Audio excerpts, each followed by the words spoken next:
Alrighty, so another Friday. Some days we have Adam, some days we don't. Some days we have nobody, some days we have everybody. You'll notice today is an everybody kind of day. Nick in the morning, Adam in the afternoon. And today, Adam, we're talking about catching bad actors. No, not bad actors on TV, but bad actors in your downline that can bury you in debt if you don't know how to catch them before it's too bad. How's that sound for today's topic? Yeah, it's a topic that, wish we wouldn't have to talk about, but I guess it's part of the business. There's some bad apples out there, and hey, maybe we can share some ideas. Maybe they can help catch people before it gets out of hand. Yeah, I watched a video recently on a very large three-letter IMO that does a podcast with all these flashy graphics that I don't have the talent to do. And they were talking about this guy who ate over $75,000 of roll-up debt. And I mean, he had a great realization of how it happened and how not to have it happen again. But I'm thinking to myself, I know all these really good filters I've picked up over 8 years on how to mitigate debt to a certain level. And I'm sure you've picked up plenty of tips over 20 years on how to catch it before it kills you. So how do you start to notice something doesn't smell right in the downline before it really starts to hurt your business? Yeah, I mean, so much of it, I think, is just keeping up with your business and kind of knowing what's coming in on a regular basis, keeping up with production, just little things like that. I mean, I don't know. I feel like my prior uh, position with my prior company really gave me a lot of experience with a lot of that, kind of having to really dig deep. And a lot of times I almost felt like I was playing detective with some people. And it's like I said, I wish we wouldn't have to do that, but sometimes you need to. I think that there's ways to get around it, I guess, when it comes to catching people early. I just think it's even simple things. I think having a lead program in place is a good thing. You can always match leads up to business that's being written. And if you see a whole bunch of business that's being written, but none of it's off of the leads that you gave somebody, well, where are they generating that business then? How come they're not writing any business on the leads that they're getting? I feel much more comfortable in a system where I'm able to help agents generate leads and go out and work those leads. And then I know where the business is coming from. I don't feel like there's unique situations out there. It was something I always heard all the time. My prior company, oh, this guy's writing all this business. Yeah, he's, just this unique situation. No, he's committing fraud. And, it's just a matter of catching people early. I mean, if people aren't on a steady lead program and they're putting up a ton of business, I don't know. I don't feel like there's many unique situations out there. They're more than likely 9 times out of 10, they're doing something that they're probably not supposed to be doing. Yeah, unfortunately or fortunately, there's nothing new under the sun. I'm pretty sure that's in the Bible somewhere, maybe the Old Testament. So we got 2 religions covered in one catchphrase, but it's the truth. There's nothing new. And if something comes out of nowhere and they're writing 30,000 a month when they used to write 3,000, that smells strange. If they're on leads, they have people to see and they have people that they should be selling. If they're not on leads and they're not running a radio show out of their home into a specific demographic, where's this business coming from? If the last name on the commission report and the last name of the agent all tend to look alike, I want you to write your family. That's important. But at some point, it's strange. And then if it happens again, they get another policy. And as Ben Bowman would say, just read your reports. Take an hour on a Monday when the carrier sends you a commission report, look at it. And you don't have to be a FBI level detective to pick up some of these things that just really don't seem strange, like max advance cases. I understand agents when they complain about max advances, but when you see a bunch of max advance business come in, that would alarm me. I'm sure it would alarm you as well, right? Well, yeah. I mean, the reason a max advance is put in place, it's not to screw over an agent. It's actually to do the opposite. It's to protect that agent from a big chargeback. Yeah. I mean, if you get advanced $3,000 commission, that's awesome. But then, I mean, that's going to take you sometimes a week's worth of business to make it up if it falls off the books. So, I mean, that's why the max advances are in place. It's to protect the agent. It's not to harm them.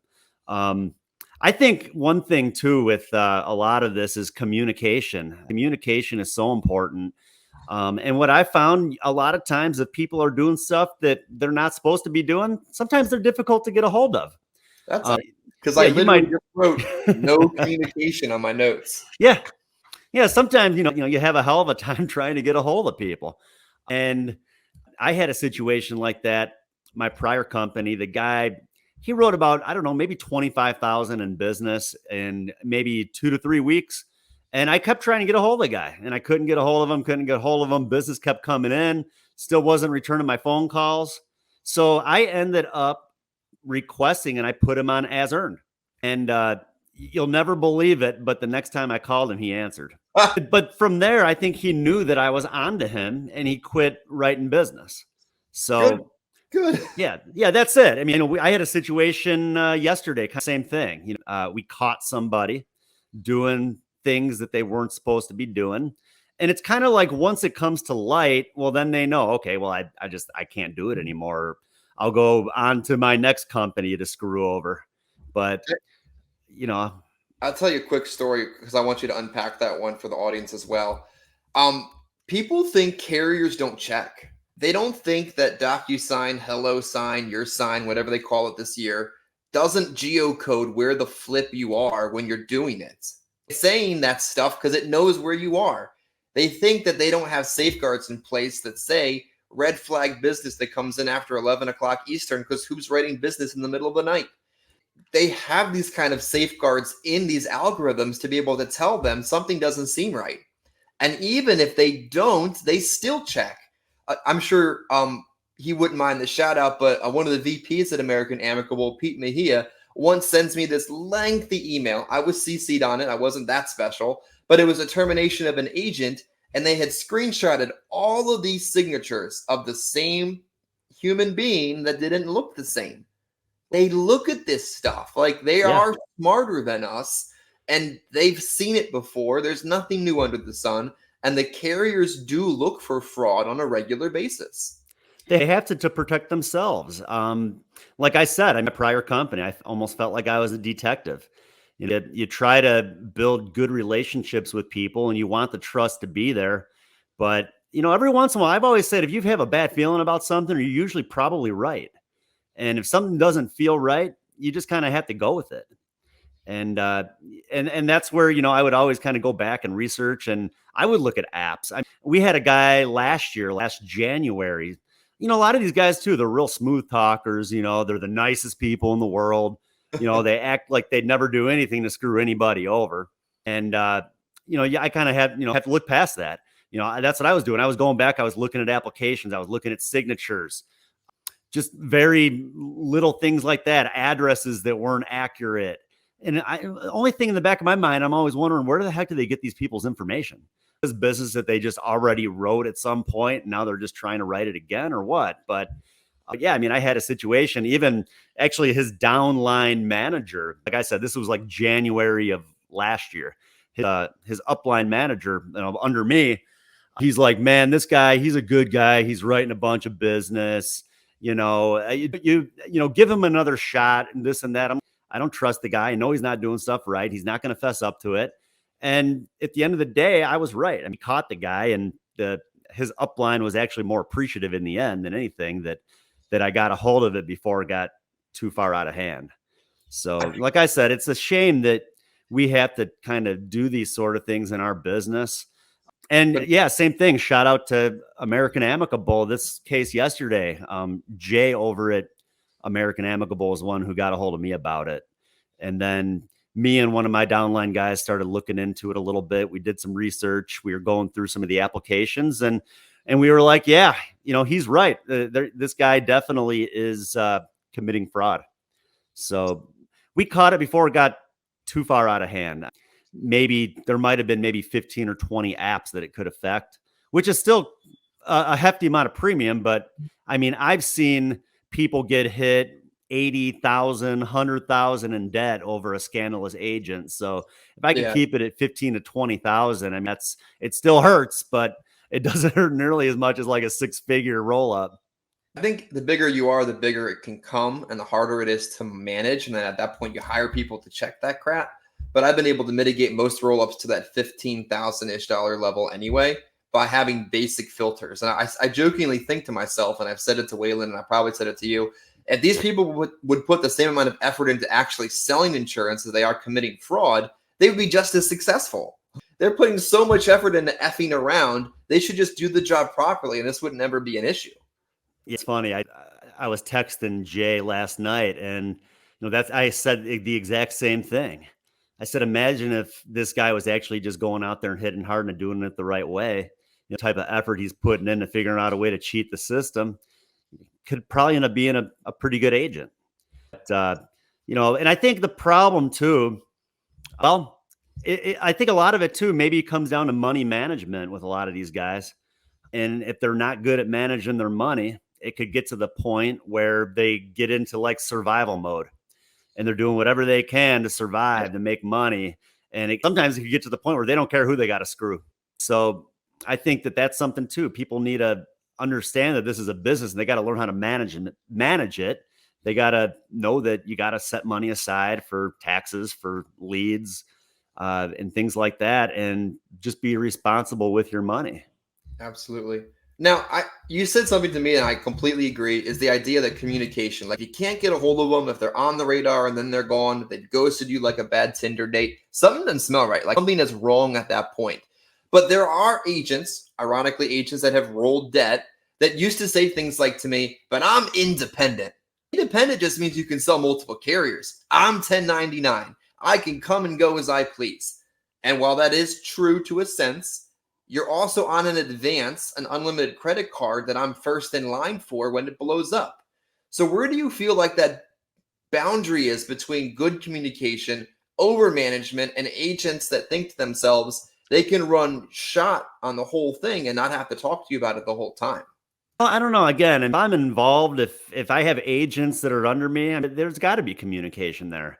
I don't look at it as micromanaging. I'm just there to help them. I want to see people succeed. I want to see people do well and have long-term success in the business.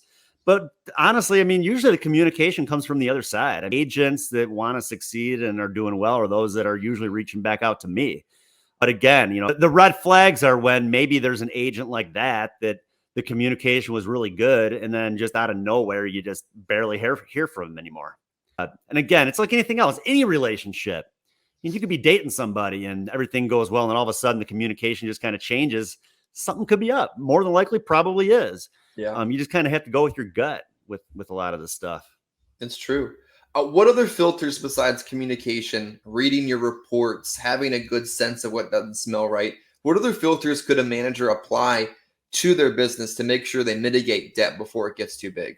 Well, I think, we talked a little bit about the maximum advances. I think that's a big one. I think that like most of my agents, it's like a maximum $1,500 advance. Anything over that, they're just going to get paid, once the advance is passed. I think that's one thing that can definitely help. Again, that's going to help relieve them from big chargebacks. Outside of that, like I said, I don't really try to micromanage, but I am going to keep up with the business. And it kind of sucks having to go through stuff with a magnifying glass sometimes, but sometimes that's just what you have to do. I don't know. Outside of just communication and having those relationships with agents, and like I said, having a lead system, knowing where that business is coming from, it's all worked pretty well for me in the past.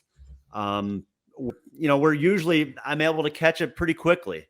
I remember catching a guy a few years back where he had like 5 pieces of business that all NSF'd at the same time. So right away, I'm like, that's odd. And it was all with the company I was working with, it's the one carrier. And I went back and I looked at all of the applications. They were different families, but every single bank account was the same. So evidently this guy must have just been taking money from the client maybe and setting it up to come out of his own bank account or something. Oh no. I don't know what the heck he was doing, but in a lot of it too, I mean, it's almost like dumb criminals if you think about it. Like they think that they've really thought it through, but at the end you're just like, man, this guy's got to be pretty dumb to be doing what he's doing. Yeah. Honestly, to me, it's a losing mentality. And I even texted that to Jay last night. I'm like, man, this guy's just a loser. Anyone who's going to do something like this, they're a loser. And that's someone, the guy was very sympathetic, or whatever word you want to say, when we caught the guy. Oh, what can I do to fix this and this and that? And we're like, you're done. You can't fix this. I don't want someone like you to be a part of my organization. Yes. So, if you want to stay in the business, I guess you're just going to have to go somewhere else and screw some other people over, because it's not going to happen here. But honestly, I almost feel like carriers are a little bit too lenient with a lot of this stuff. It's like they terminate the people, but then they never really want to go after them. And to me, people that are committing fraud, they have no business even being in the business. They shouldn't even be licensed anymore.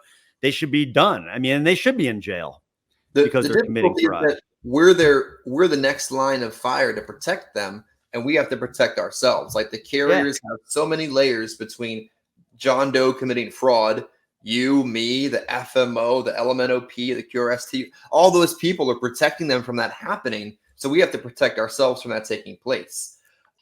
I wrote down a couple ideas too for just a regular agent watching a video about bad actors. They're thinking to themselves, how do I make sure that I mitigate chargebacks? Because until you get that monkey off your back, until your skill level is high, chargebacks are a pain in the ass. Eventually, I don't care. I'm going to write more business. I've got the money. The bills are paid. If you canceled, Miss Betty, I don't care. But up and until that point, having good strategy to mitigate personal debt is so important. What are your thoughts on agents who just don't use the actual Social Security draft date? It drives me crazy. She's paid on the 3rd of the month. The draft date is the 3rd of the month. You're literally signing up for a chargeback when you do something different. Am I insane, or am I making any kind of sense here? No, you make total sense. Give me 1 second here. I got some dogs that are going nuts. So, well, okay, I think they'll be okay now. Never mind. No, I mean, that's something that's, to me, that's a training thing. It's very simple. And you just, again, when you're an agent and you're in the home, you got to be the one who is in control. If you say this is on a draft date, this is on a bank draft, what's a good date? And they tell you the 5th, you don't just put down the 5th. You want to ask them, okay, when do you get your Social Security? Do you get it on the 1st? You get it on the 3rd? More than likely, they're going to tell you, yes, I get it on the 1st of the month, or I get it on the 3rd of the month. I just want to give it a few extra days. Don't give them a few extra days. What's the sense in giving them a few extra days? We know the money's going to be there. We know how it works. People that are on Social Security, if the 3rd falls on a Saturday, they're getting their payment actually a day prior to the weekends. And we talked about that too, carriers that have the true Social Security billing. I think that really helps too. But yeah, setting draft dates, or even, I had a guy yesterday. He said, well, I get paid on the 3rd Wednesday of every month. I said, all right, well, we can set it for the 3rd Wednesday. He goes, well, why don't you set it for the 3rd Thursday, just in case he doesn't get there on time? I said, what if the 1st of the month falls on a Thursday? He goes, what do you mean? I go, well, then the 3rd Thursday would fall before the 3rd Wednesday. He goes, I didn't even think about that. I go, so you'd really be hurting yourself more than helping yourself by adding that extra day. Let's just set it for the 3rd Wednesday. It's very accurate. They're always going to take it out on that date. You'll have nothing to worry about. Yeah. So let's clarify something here. Social Security is never late. It's not a thing. Social Security, if anything, is early when the pay date falls on a non-bank day. Pensions are never late. Like, payments for your job, they're not late. It's not a thing. When people are saying that to you as an agent, they're saying to you, I want your money to come out last, so that if I feel like it actually still being there, it will be, but realistically it won't be. Just don't fall for that trap. I think utilizing true Social Security billing carriers is also so crucial. Just over the Labor Day weekend, the non-Social Security billing carriers weren't drafting until the middle of that 2nd week, when these recipients were paid that previous Friday. Like, I'm getting these NSF notices from agents and myself in situations where I'm like, I was stupid of me. Like, why isn't that person on a true SSB carrier? There's no reason why I didn't do that. And I can understand situations where you have to go elsewhere to place the business. But realistically, on a 3 or 4 carrier approach, you should be using true Social Security billing carriers when possible. Yeah, most of them are set up that way now anyway. So, yeah, most definitely. And again, I mean, I hate to be this way, but again, we're dealing with middle to low income selling final expense, people that are not the best with managing their money. I No. mean, if they were, they probably wouldn't need a final expense policy. So that's just one thing we always got to remember. The back of our mind is that we got to make sure we set it up right, and what we're doing is actually helping them, and it's not going to harm them because we know that it's going to be accurate and we know that it's going to come out in the date that it needs to come out. So, I mean, I think the true Social Security billing has definitely helped my persistency over the last 5-7 years. Carriers that have it set up properly makes a big difference. And again, same thing. Our clients, they might forget if you set that for the 5th of the month and it's set to draft on the 3rd. Run to the bank. Let's say the 3rd falls on a Saturday, so then they actually got paid on the 2nd. So when they go out on the Friday, the 2nd, they're running to the bank, they're pulling out all their money. And then when we try to draft that premium on that Monday, it's not going to be there. Not at all. So that's why we want to make sure to set it for the exact day that we know that they're getting paid. And before they can touch their money, this is going to be paid. And it's to their benefit. It is. I think it's also important to recognize, as the personal producer, kind of the second half of this conversation, you do have options if you end up kind of in the hole. A lot of these carriers will allow you to do 50% towards your debt, 50% into your pocket, 75-25. Like, communication, ironically, will help you mitigate a lot of these situations. Maybe it's a training issue. Maybe you can go back and conserve probably 1 out of 4 of these cases if you weren't being a fraudster, and outright your debt. Old Don Franciscoism. How do you deal with the chargeback? You charge back. I had $16,000 of Prosperity Life roll up from a person that sounds a lot like who we've been talking about. What did I do? Outwrote it. The team outwrote it. I outwrote it. The debt went away. Didn't go away by itself. You just have to put the business up there to make it go away. Well, that was one thing I was just going to say. The best way to not have to worry about chargebacks is to consistently produce, and don't spread your business out all over the place. I mean, if you're writing business with 10 different carriers, you get hit with chargebacks, then you're going to be out there writing business just to pay back a chargeback. Focus on, 2, 3, 4, maybe carriers that you like to work with. Maybe there's some one-offs here and there, but you don't need to spread your business out all over the place. You don't need to overcomplicate this thing. Yeah. And as long as you're consistently producing, you're never going to have to worry about chargebacks. I mean, that's the key. I think the people that worry about or have the most chargebacks are those that maybe they write 2 or 3 apps every month. They're not really writing enough business to clear up business when it falls off. I forgot this tip too. Obviously, focusing on 2, 3, or 4 carriers is so crucial. You don't really need to use more than that. Get into the weeds on that. There's plenty of videos where we talked about it. When I was just me and nobody else, and it was me, myself, and I, kind of like when I went to the prom, one of the things that I believed is I had the capacity to have all the carriers. I was smart. I knew how to underwrite. I wanted every toy that I could put in my bag. But I took a lot of these ancillary carriers and I put them on limited advances, like a 3-month advance, a 6-month advance. Heck, there was a point in time where a majority of my carriers were as earned. Like, I had my lead 3, but if I was writing business with like a Mutual or an Aetna or a Liberty Bankers, a one-off type situation, I just had it on as earned so I could have the contract, but I didn't have the debt liability if that one-off case didn't stick on the books. I like that. That's a good idea. Yeah, that's a good idea for sure. And most agents don't need every toy in the bag. Let's be clear. You're overwhelming yourself at that point, but there are high-performing, skilled producers who deserve to have all the resources that you have available to them, but they don't have to expose themselves to a ton of debt in those scenarios. Well, yeah. And again, I mean, I do a lot with the lead financing. And, well, to be quite honest, I don't want to give agents too many options, because when they owe one company money, they tend to try to write it somewhere else where they know they're going to get a full commission.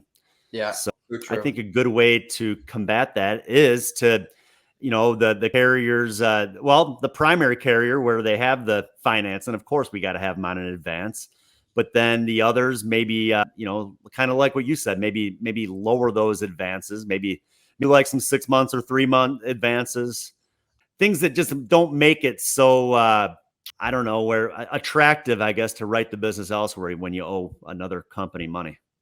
Yeah, I also think it's important too at the agent level if someone's watching at this point of the video. Like the guys in the middle, the you and me's of the world, take a serious amount of liability in place to be able to support ground level agents. And when there's agents out there that are sometimes doing this bad actor kind of business, they'll write debt with Adam, they'll ghost Adam, they'll contract with me. They'll write bad business with me, they'll ghost me, they'll go to somebody else. Like that kind of stuff happens, and it's not fair to the middle level guys who are really supporting that ground level producer. But understand to the ground level producer as well, like work in a cohesive, communicative manner with the person you partnered with, because they benefit from it, and debt doesn't do anybody any good. Hopefully that Well, makes sense. again, I mean, I've been doing this for 20 years. Um, I just it's a good opportunity. It's a good business. You can make so much money. I mean, I always said, I mean, the only business I feel like where you can make more money than what we do as a professional athlete. I mean, it's just up to you how big you want to get. But you know, you can build something big and really make a very solid income. I just couldn't imagine someone just trying to make that quick money and just throwing away such a good opportunity that, like I said, where they're just going to be back to working the regular 9 to 5, you know, making $15 an hour, and they're never going to be able to get away from that because they threw away such a good opportunity by doing things the wrong way. Unfortunately, a lot of final expense agents become final expense clients due to poor decision making they make in situations like this, right? Yeah, that's unfortunate. So, on our final note this morning, afternoon, or whatever time it is, promote your Monday training. So, folks, if they've watched this video and they say, I need more Adam Brsan in my life, they know they could watch you on a Monday. Just take a moment and promote that as well. Yeah, every Monday morning we do our trainings, 11 a.m. Eastern, 10 a.m. Central. I'm live on Facebook, on LinkedIn. I think I added, which one was that? Twitter. I think I recently added Twitter to it, or X, whatever you want to call it. I don't have like any followers on Twitter or anything yet, but I figured might as well just start throwing stuff on there sooner or later. Maybe people will jump on it. So, you know, all the different platforms. You can also go to adambersan.com and register, and you'll receive an email every week of the upcoming topics. And again, anybody can hop on these trainings. It's honestly just to help people. Honestly, it's to help prevent people from doing things the wrong way. It's to make sure that there's more good agents out there doing things the right way that want to achieve long-term success, regardless of whether they're with me or another organization. I just want the whole insurance world to have a better reputation. And I mean, that makes things better for everybody. I mean, the last thing you want is to be showing up at people's houses and they just think that all insurance agents are bad. So, I mean, the more I can do to kind of help the insurance world, I guess, the better it makes for everybody. So Yeah. that's all I care about. And at the end of the day, if people want to join me and team up with me and kind of get going with what we got going at Unity Life Group, feel free. You know, be more than happy to have a conversation. As I mentioned, we had the lead financing. A lot of times agents that are coming from opportunities where they weren't making a lot of money, it's kind of hard to get involved with another opportunity. A lot of those agents, they don't have money to fork out for additional leads. So that's where we can help. You know, we can help put leads in agents' hands on a regular basis, and they're just paid from going out and writing business, as well as, you know, training, support, and all that other good stuff. So yeah, feel free to reach out, unitylifegroup.com, shoot over an inquiry. I'd be happy to have a conversation with you.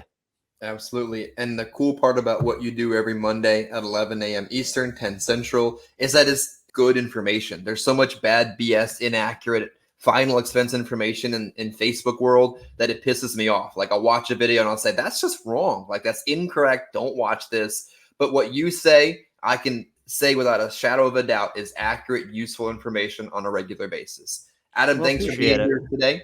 Like the video, comment below, subscribe to the channel, where we continue to give without expecting anything in return. But I do expect one thing in return: like the freaking video, comment below, and subscribe so we can continue to grow this audience. Catch you next week, Adam.